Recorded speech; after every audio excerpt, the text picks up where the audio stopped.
Tomer Déborah, chapitre 5, suite. Nous sommes le 20e jour du mois. Chers amis, Hashem Alechem Tihyou Leorech Yamim Tovim et Shanim Neimim. Donc le Rav va diviser le Hesed en 8 catégories, en 8 actions. Il va les définir les unes après les autres. Nous allons voir la première de ces actions. Rishona, la première, dès la naissance de l'homme, il est nécessaire de pouvoir à sa subsistance. Beledat Adam, צריך לגמול עמו כל תיקון למזונו. אם כן, יעלה בתעתו העת לדת הבינה התפארת. Et c'est alors, il aura à l'esprit, quand il y a une naissance, que la Bina met au monde la splendeur, le Tiferet. La Bina est la première lettre du Shem Yudke, et c'est elle qui va donner la naissance du Vav. Donc il faut avoir cette idée que la Bina va enfanter le Vav. Elle est en proie aux douleurs de l'enfantement. Alors, veillez, Berkshota Belita, elle souffre, l'accouchement se fait dans la douleur. Mitzadadir Hazé Shalom. Alors, donc c'est les rigueurs, à Dieu ne plaise. Yetzea Tiferet de Sadakvurot, Veledata Bekoshi. Alors, si le Tiferet voit le jour du côté des Gvurot, des puissances, et son enfantement est difficile, il faut l'atténuer autant que ce soit possible, afin que la naissance du Tiferet se passe du pilier droit pour que l'enfant sorte sans aucun défaut. Kédé, alors, Tsarir, le Taken, Sham, Kechol Haefshar, Shetiye, Ledat, Tiferet, Netzad, Ayamin. Kédé, Sheyetse, Avalad, Blishum, Mum, Haz Shalom.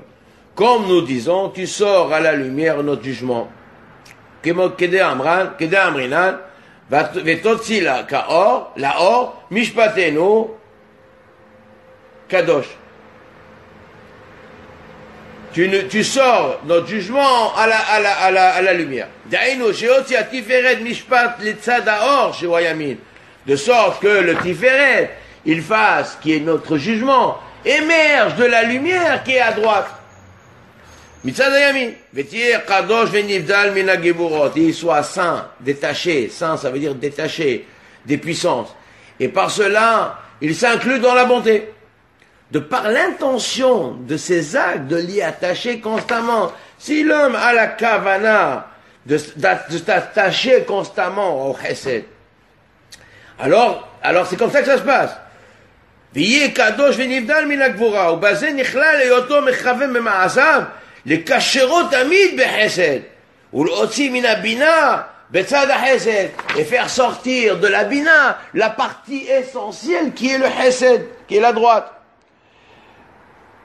L'enfant naîtra alors doué de capacités intellectuelles exceptionnelles et d'une très grande vitalité. Et pratiquement sont inclus en cela toutes les interdictions de la Torah afin de ne pas susciter les rigueurs et l'amplification des jugements en cet instant. Car alors l'enfantement sera très douloureux, le Seigneur nous en garde. Donc il nous dit, Ubazen nichla leyoto mechaven b'ma'asav le kashero tamid b'chesed. Faire sortir l'enfant mitzad hesed de la bina qui est la matrice. Et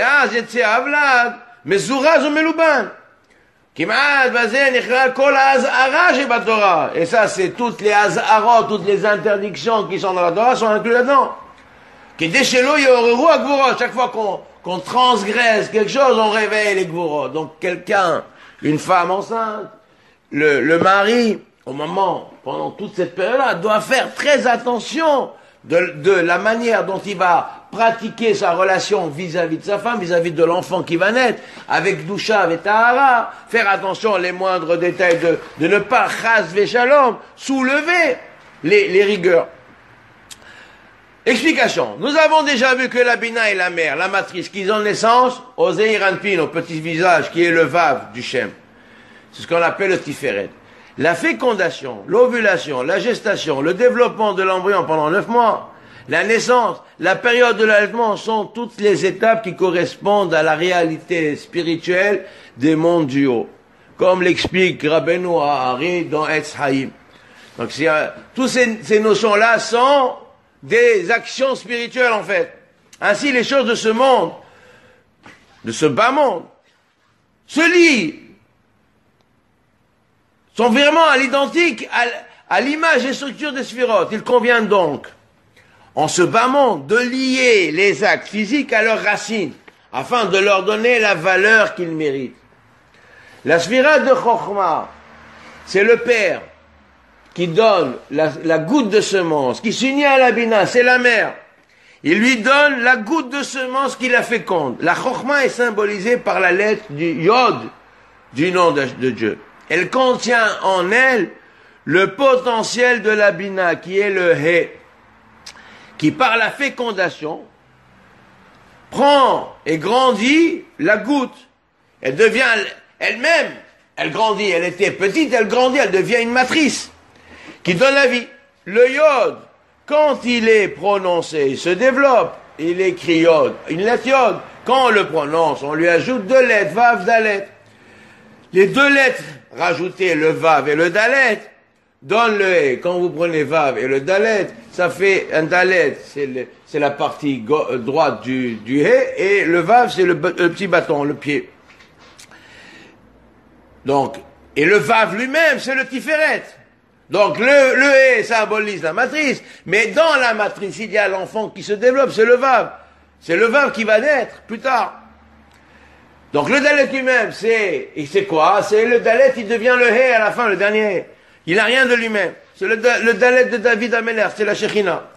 Nous avons déjà dit que le système de la vie est composé de 2 acteurs. Le donneur qui joue le rôle de la masculinité et le receveur qui joue le rôle de la féminité.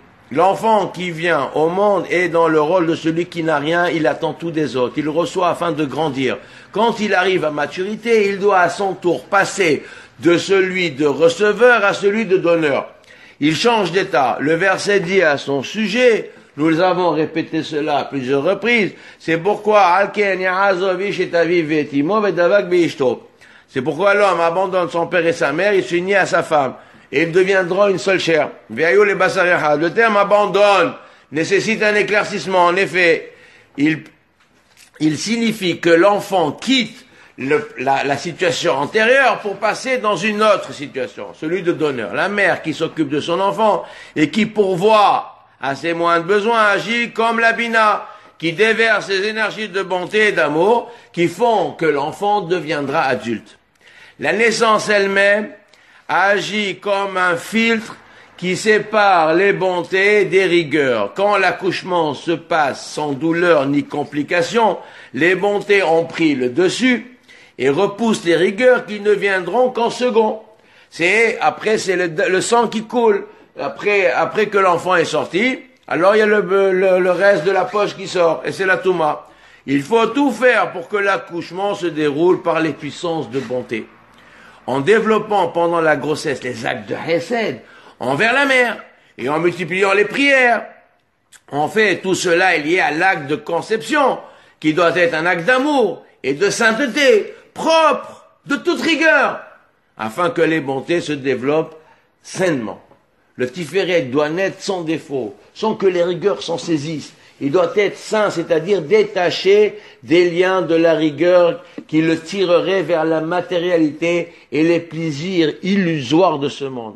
En s'occupant du nourrisson, les parents doivent avoir en passé de réveiller les bontés de la mère suprême, afin qu'elle les diffuse vers l'enfant, qui alors grandira doué de qualités comme la vivacité d'esprit, l'intelligence positive, le zèle, et toutes sortes de biens. Cela, il faut associer à la bonté de l'éducation, comme il est dit, Hanor la nahar al pidarko, éduque l'enfant selon ses voies. Cette éducation possède deux facettes. D'une part, le hesed, comme cela est développé ici, et d'autre part, la rigueur. L'enfant, habitue l'enfant à s'écarter de toutes choses mauvaises. Cette deuxième facette ne doit pas prendre le pas sur la première, et ne pas agir qu'en complémentarité, de manière ponctuelle. L'interdit doit être compris comme l'éloignement du mal et de tout ce qu'il comporte. Si on habitue l'enfant depuis son jeune âge à ne pas donner libre cours à ses instincts et à ses désirs, tout en lui donnant beaucoup d'amour, il grandira dans la sainteté et sans difficulté. Ce principe est celui des interdits de la Torah, les 375 interdits. Des interdits qu'il ne faut surtout pas transgresser, car alors les rigueurs vont se développer. On développera ça plus tard dans le chapitre 6. Shenia, la deuxième facette du Hesed. L'amour est avla. La deuxième, c'est circoncire l'enfant. Il s'agit d'établir l'agencement. L'agencement de ces mitzvot, que de toute part, des coquilles et du prépuce qui s'agrippent au fondement, soit retranchés. Chez Kol Ezetzat Klipa Veorla, Ametu Pelet et la Yesod, Yamulota. Yamul, ça veut dire il le coupe, il le rejette, il l'enlève. Virdof Ahar, Kol Otan Agormim Sham, Orla, Viasirem Betchouva. Qu'ils poursuivent tous les acteurs, tous les éléments qui développent le prépuce à cet endroit. Il les ramènera dans le chemin du repentir. De sorte que, en tranchant la chair du prépuce, le orla, il tranche aussi celui qui oppresse leur cœur. Il permet, ça aurait été quand on enlève la orla, on enlève la touma, kohatuma, celui qui attire l'homme vers le Yetzirah, vers les prisons de ce monde. Il permet aussi au juste suprême, Yesod, Tzadik Yesod Olam, d'en être purgé et de se tenir solidement pour corriger tout ce qui est la cause là-bas, qui cause là-bas la présence de la Touma. Oulazé, il dit Virdov ahakolotam agormim, Sham orla ve'achzirem betchouva, beofen shebeoto mal et orla. Imulgam orlat levavam. Le cœur aussi, il faut. Il y a Torah dit, il faut circoncire le prépuce de ton cœur. Il va causer chez Yat Tzadik Alion bli orla. Alors le Tzadik Alion qui est en haut, il sera propre. V'yamod sans prépuce, sans orla, sans touma. V'yamod behoskal et teken kol advarim agormim sham orla. Et il fera en sorte d'éliminer toutes les choses qui peuvent causer la orla, la touma, l'attirance de la touma dans ce monde et dans le monde en haut. Il permet aux justes d'en être purgés. C'est ce que nous avons dit. Chez Mal, à Yesod, Miota orla, Zacha, et la Hesed. S'il fait la Mila du Yesod comme il faut, alors il aura le Hesed. Au misé, il mode, et le Kol Shara Midot à Hesed. De là, il peut développer son principe sur toutes les autres qualités du Hesed. L'explication. Tournus Rufus demande à Rabbi Akiva, quelles sont les plus belles actions? Celles de Dieu ou celles des hommes? La Gemara rapporte que Rabbi Akiva lui répondit, celles des hommes. Réponse évidente. Réponse étonnante. Tournus Rufus, il ne comprend pas.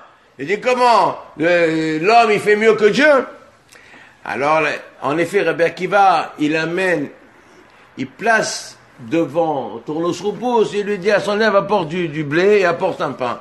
Il dit, voilà, Dieu, il a créé le blé, mais l'homme a créé le pain. Toi, tu peux pas manger le blé. Donc, Dieu a créé une certaine création, mais l'homme arrive à améliorer la création de Dieu. La même chose, c'est la raison de la Mila. La mitzvah qui symbolise la relation des hommes au monde que le Tout-Puissant a créé, et la Mila.